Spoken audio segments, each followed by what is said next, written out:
베드로와 장로들이 이 일을 의논하러 모여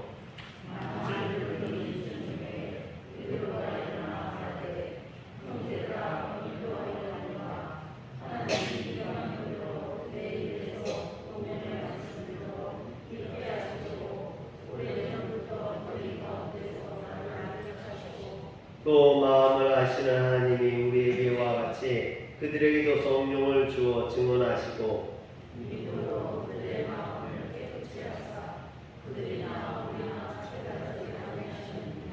그런데 지금 너희가 어찌하여 하나님을 시험하여 우리 조상과 우리도 능히 내지 못하던 몽해를 제자들의 목에 두려우느냐.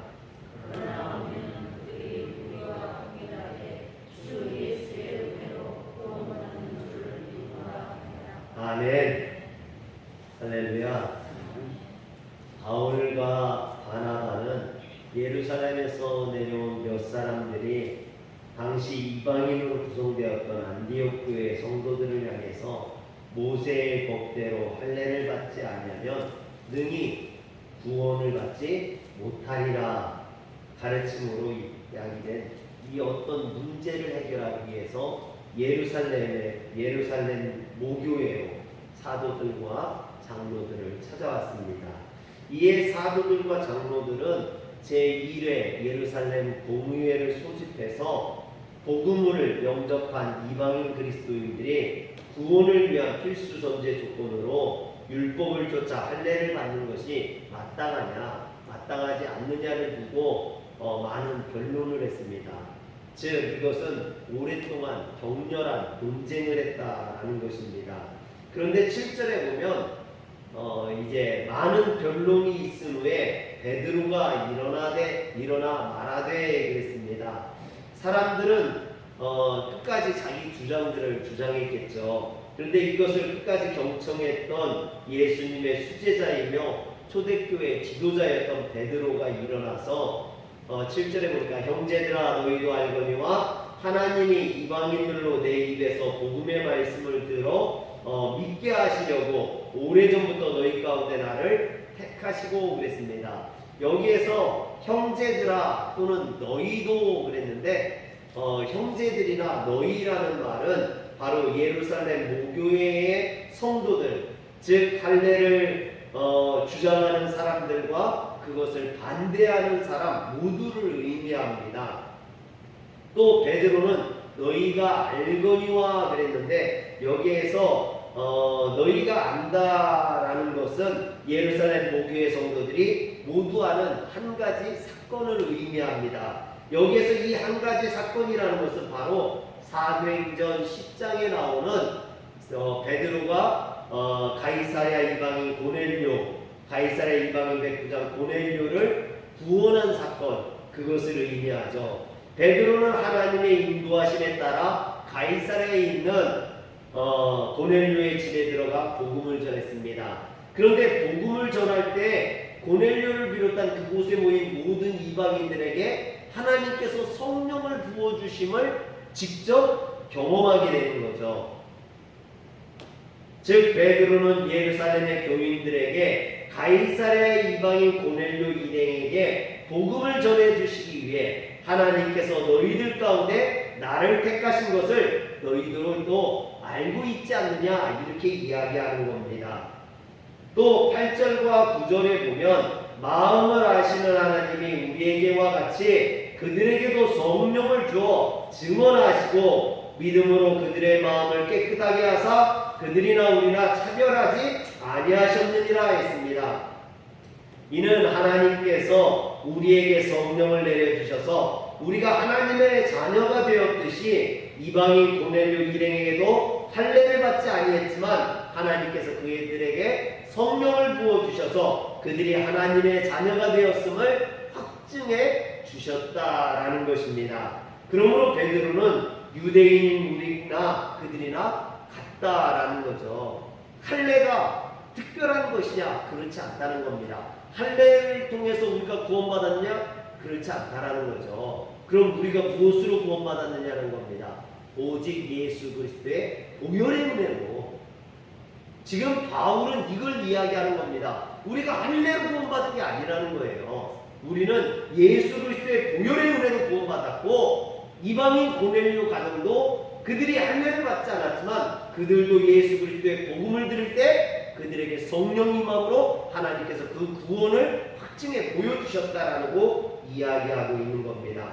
그러므로 베드로는 이렇게 이야기하는 거죠. 이처럼 고넬료 일행은 비록 할례받지 못한 이방인이었지만 하나님께서 그들 역시 유대인이었던 베드로나 사도들과 마찬가지로 예수 그리스도를 영접함으로 당신의 자녀를 삼아주시는 은혜를 베풀어 주셨다라는 겁니다. 그래서 10절에 보면 베드로가 그런데 지금 너희가 어찌하여 하나님을 시험하여 우리 조상들과 우리도 능히 매지 못하던 몽에를 제자들의 목에 두려 하느냐 그랬습니다. 그들을 책망하고 있는 거죠. 그런데 고넬료 가족의 구원 사건은 예루살렘 모교의 모든 성도들이 아는 사건이지만 사실은 이것은 베드로 개인적인 경험이었죠. 물론 모든 성도들이 알고 있지만 이것을 다 경험하는 건 아니라는 겁니다. 누가 직접 경험했습니까? 베드로가 경험을 한 거죠. 그런데 베드로는 자신의 결론을 맺으면서 11절에 뭐라고 하냐면 그러나 우리는 그들이 우리와 동일하게 주 예수의 은혜로 구원받은 줄을 믿노라 하니라 그랬어요. 오늘 이제 설교 제목이 우리는 믿노라 이렇게 돼요. 우리가 믿노라 그러는데 이 말이 조금 잘못되지 않았나라고 저는 생각을 합니다. 왜냐하면 우리는 믿노라가 아니라 이것을 지금 누가 경험하고 이야기하는 겁니까? 베드로거든요. 그렇다면 우리는 믿노라가 아니라 나는 믿노라 이렇게 이야기해야 된다라는 거죠. 지금 11절에 그러나 우리는이 아니라 그러나 나는 그들이 우리와 동일하게 주 예수의 은혜로 구원받는 줄을 믿노라 이렇게 해야 마땅하다라는 것입니다. 그런데 베드로는 여기에서 단수가 아닌 복수로 우리는이라는 말을 썼다라는 거죠. 우리는 믿는다겠다는 겁니다. 그렇다면 여기에서 우리라는 게 누구냐라는 겁니다. 우리라는 게. 여기에서 학자들은 두 가지를 이야기해요. 두 가지 해석을 이야기하는데 첫 번째 해석은 넓은 의미로 우리를 보는 교회입니다. 즉 베드로가 지금 말하고 있는 그곳에 모인 모든 사람들, 그 사람들을 우리라고 말했다는 것이죠. 그래서 우리는 믿노라라는 대상을 지금 예루살렘 공회에 참석한 모든 사람들을 의미한다고 보는 견해입니다. 물론 그들 가운데 상당수는 구원을 위한 필수적인 전제 조건으로 할례를 주장하는 사람들도 있고 반대하는 사람도 있습니다. 그렇지만 그들까지 포함하여서 예루살렘 제1차 공회에 참석한 모든 사람들은 예수 그리스도의 은혜로만 구원받음을 믿어야 한다. 이런 의미에서 베드로는 우리는 믿노라 했다라는 것입니다. 그리고 두 번째 견해는 이것보다 조금 더 작게 우리의 범위를 조금 더 좁혀서 이방인에 대한 할례를 반대하는 사람들을 우리라고 표현했다라는 거죠. 즉 베드로와 같은 생각을 갖고 있는 사람들을 우리라고 표현했다라는 겁니다. 지금 예루살렘 공의에 참석한 사람들 가운데는 이방인에 대한 할례를 고집하는 사람들도 있고 반대하는 사람도 있죠. 그런데 베드로는 어느 쪽 입장이냐? 할례를 반대하는 입장이라는 거죠. 그래서 여기에서 우리는 할례를 반대하는 사람들이 아니겠느냐 이렇게 이야기하는 견해가 있다라는 겁니다. 이 두 가지에서 모두 다 일리가 있기는 하지만 이 두 가지에서 모두 다 조금 문제가 있습니다. 그래서 많은 학자들은 이 베드로가 지칭한 우리가 이런 지금 공회에 참석한 모든 사람들이나 아니면 베드로와 뜻을 같이 하는 그런 사람들이 아니라라고 이야기해요. 그럼 여기에서 우리는 누구냐? 12절을 보면 여러분 12절을 보면 온 무리가 가만히 있어 바나바와 바울이 하나님께서 자기들로 말미암아 이방인 중에서 행하신 표적과 기사에 관하여 말하는 것을 듣더니 그랬습니다. 베드로 자신의 개인적인 경험이었던 사도행전 10장에 나오는 고넬료 가족에게 복음을 전한 사건에 관해 이야기하며 유대인이든 이방인이든 오직 예수 그리스도를 믿음으로 그 은혜로 구원받음을 우리는 믿노라 결론을 맺었거든요. 거예요. 그런데 그와 동시에 그 베드로의 말이 끝나자마자 누가 일어나서 말을 하냐? 바울과 바나바가 일어나서 그들도 자신들의 경험을 이야기하기 시작했다라는 겁니다. 그리고 그들은 하나님께서 자신들을 통해 할례도 받지 않은 이방인들을 구원하시는 표적과 기사를 어떻게 행하셨는지 증언하기 시작했습니다. 이처럼 오늘 말씀은 베드로의 간증과 바울과 바나바의 간증이 더해져 있다라는 것입니다. 그러므로 베드로가 말한 우리는 믿노라라는 것은 바로 베드로와 바울과 바나바를 의미한다라는 것이죠.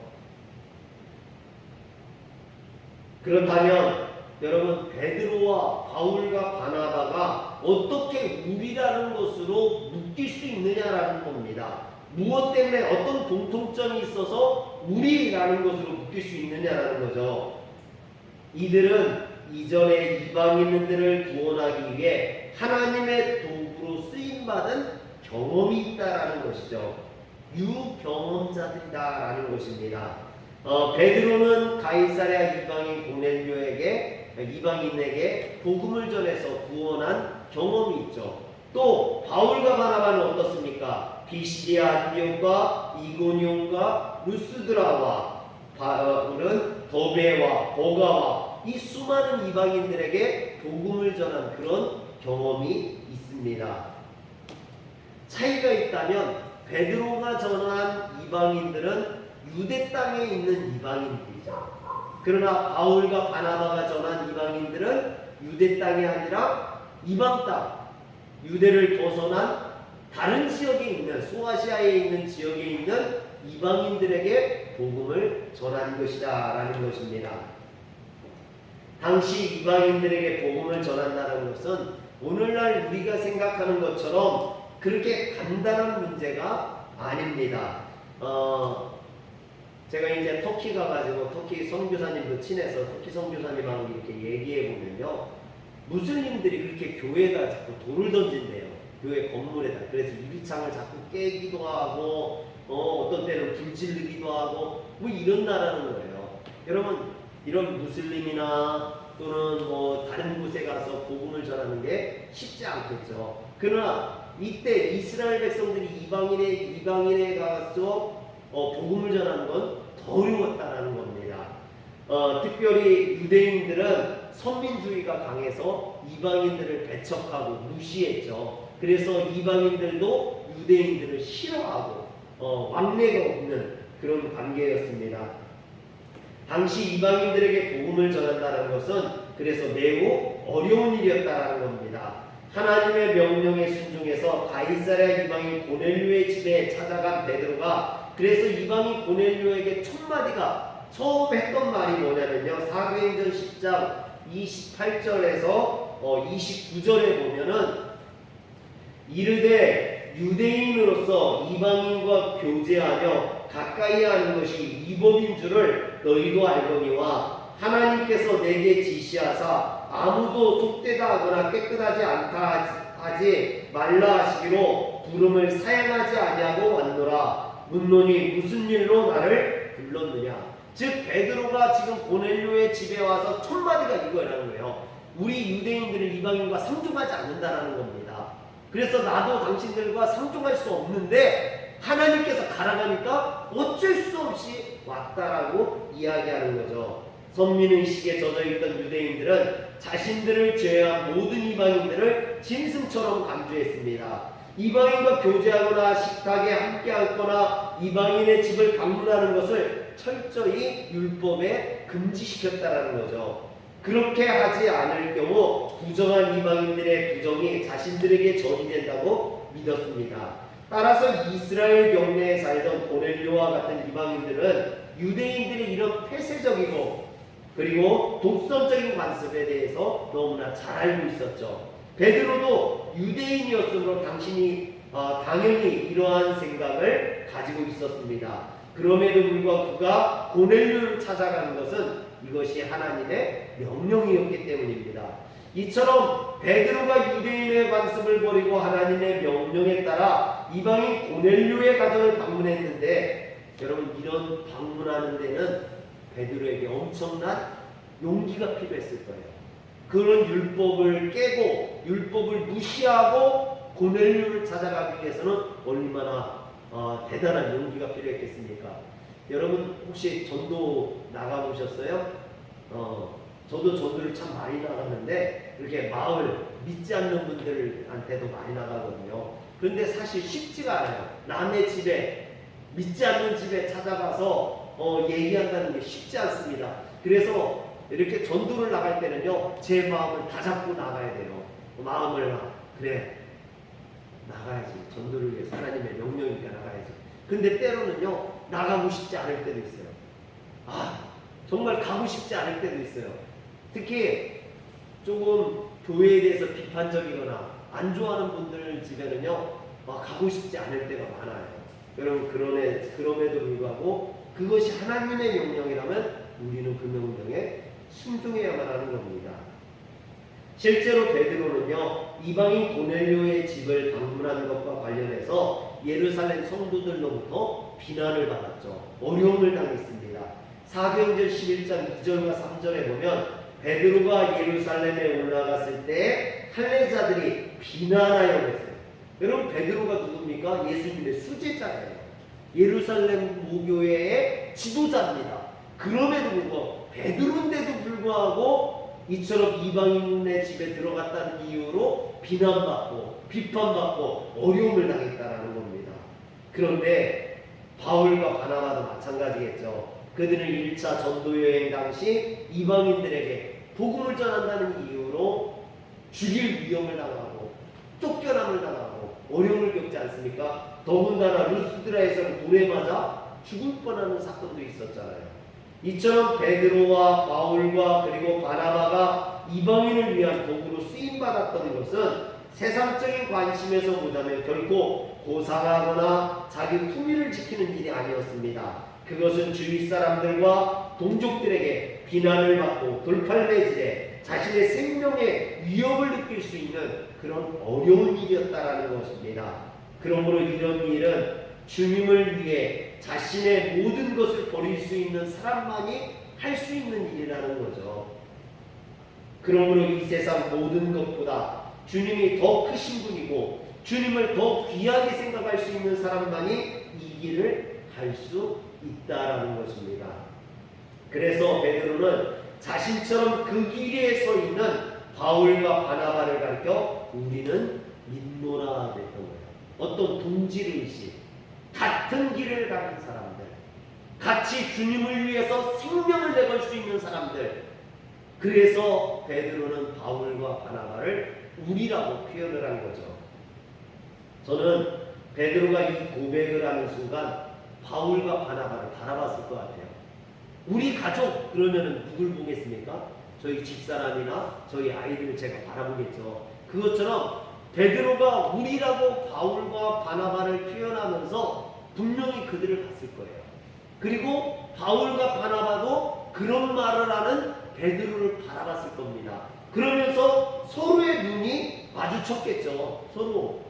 그러면서 어떤 영적인 교류, 교감, 영적인 동질감 이런 것들을 느꼈겠죠. 사랑하는 성도 여러분, 우리나라 사람들이 참 우리라는 말을 잘 써요. 그렇죠? 우리라는 말을 잘 씁니다. 우리 집, 우리 교회, 우리 남편, 우리 아내. 여러분 그런데 참 이상해요. 우리 남편이라는 게 말이 됩니까? 내 남편이지 뭐 어떻게 우리 남편이에요. 내 아내지 우리 아내라는 거 아내가 공동소유입니까? 그렇지 않죠. 이게 맞지 않는 말입니다. 삶에 맞지 않는 말이죠. 그럼에도 불구하고 우리는 이런 우리라는 말을 참 잘 써요. 그런데 사람들이 말하는 우리에는요, 주로 어떤 혈연이나 지연, 학연, 이권을 토대로 한 집단주의가 들어있습니다. 그래서 이런 것들을 토대로 묶여진 우리는 어떤 특권층을 형성하기도 하고 집단적인 영향력을 행사하거나 이권을 형성하기도 하고 또 이런 것들로 인해서 불법에 악용되기도 합니다. 그러나 주님은 주님을 믿는 우리에게 있어서 우리는 세상 사람들처럼 이권을 위한 거짓된 또 서로 당연한다듯이 묵인해주는 그런 불법의 우리가 아니라는 거죠. 여러분, 우리가 말하는 우리는 뭡니까? 그리스도의 한 지체로서의 우리, 서로 사랑하고 협력하고 도와야 될 형제로서의 우리 아닙니까? 그리스도의 한 지체로서의 우리. 그래서 우리 화련교회가 정말로 이 우리라는 동질감, 주님을 위해서 희생하고 헌신할 수 있는 이런 바울과 바나바와 같은, 베드로와 같은 이런 동질성을 가진 사람들이 묶여져 있는 우리가 될 때 화련교회는 참다운 우리 교회가 될 수 있는 거죠. 할렐루야. 단순히 어떤 이권을 위한 우리 교회가 아니죠. 이것이 어떤 특권층을 위한 우리가 아니라는 겁니다. 무슨 지역주의 또는 혈연, 학연으로 연결된 우리가 아니라는 거죠. 이곳은 예수 그리스도를 믿는 성도들, 예수 그리스도를 구주로 고백할 수 있는, 그 예수 그리스도를 위해 핍박을 받아도 예수 그리스도를 위해서 희생하고 헌신할 수 있는 사람들이 모이는 우리라는 겁니다. 그러므로 사랑하는 성도 여러분, 여러분들이 주님을 위해 자신을 내던졌던 베드로가 될 수 있기를 주의 이름으로 축원합니다. 주님을 위해 비난받는 것도 돌팔매질 당하는 것도 두려워하지 않았던 바울이 되시길 주의 이름으로 축원합니다. 다른 사람을 높이고 자신을 낮추며 돕는 자가 되는 것을 두려워하지 않는 바나바가 될 수 있기를 주의 이름으로 축원합니다. 그때 우리는 진정한 신앙 공동체를 이루어갈 수 있습니다. 오늘 우리가 베드로와 바울과 바나바처럼 서로의 영적인 교감을 이루는 우리는 믿노라. 우리가 진정 예수 그리스도를 믿는 그 신앙의 길 가운데 서 있는 우리가 될 때 이 교회가 진정한 예수 그리스도의 공동체가 될 수 있는 줄 믿으시길 바랍니다. 기도하겠습니다. 전능하신 하나님, 베드로가 말한 우리는 믿노라에 우리가 될 수 있기를 원합니다. 여기 모인 모든 성도들이 하나님의 지체로서, 교회의 지체로서 한 몸을 이루고 서로 사랑하고 협력하여서 선을 이룰 수 있는 우리가 되기를 원합니다. 하나님, 나만을 생각하지 않게 하시고 이기적이고 교만되이 행하지 않게 하시고 서로 협력하여 선을 이룰 수 있는 하나님의 아름다운 교회를 만들어갈 수 있는 우리가 되게 하여 주시옵소서. 우리 주 예수님의 이름으로 기도합니다. 아멘.